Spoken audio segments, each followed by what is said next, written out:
Pa potegne te Luka, imaš pravo i te na udarac. Modrić, Modrić i Modrić! Ma tako je, kapetane!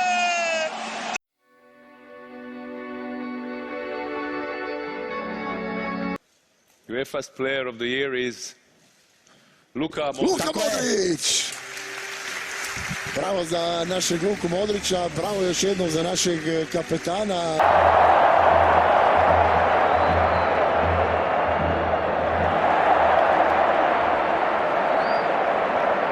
I volio bih pozdraviti moju Hrvatsku.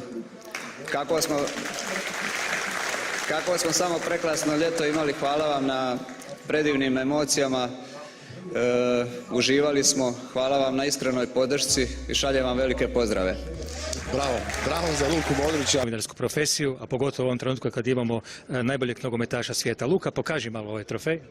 Evo ga, težak je malo, tako da ga ne mogu baš visoko držati ovdje. Dobro, nadamo se neće pasti. Evo ga, zaista godina za pamćenje, kruna je i ovaj naslov najbolje. Kako se osjećaš sada?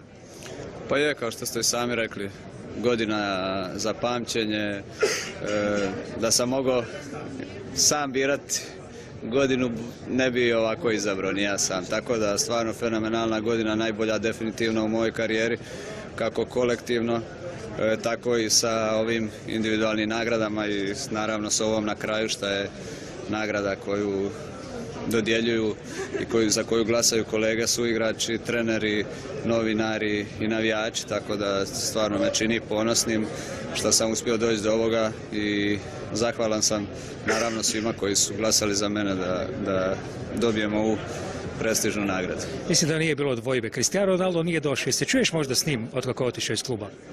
Pa čuli smo se nekoliko puta kroz poruke i to. S Cristianom sam u dobrom odnosu, tako da se čujemo kad se trebamo čuti i to je to. Hrvatska je prepoznata po odličnoj igri. Trener, kandidat, igrač kandidat i najbolji nogometaš, zaista svi sad znaju.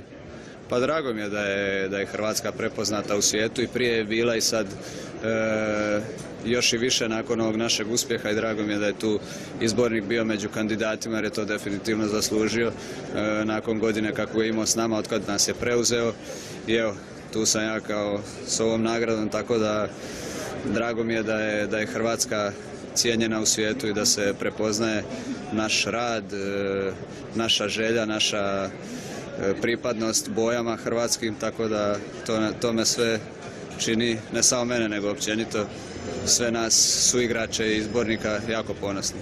Hvala lijepa Luka i čestitke još jednom. Hvala vama.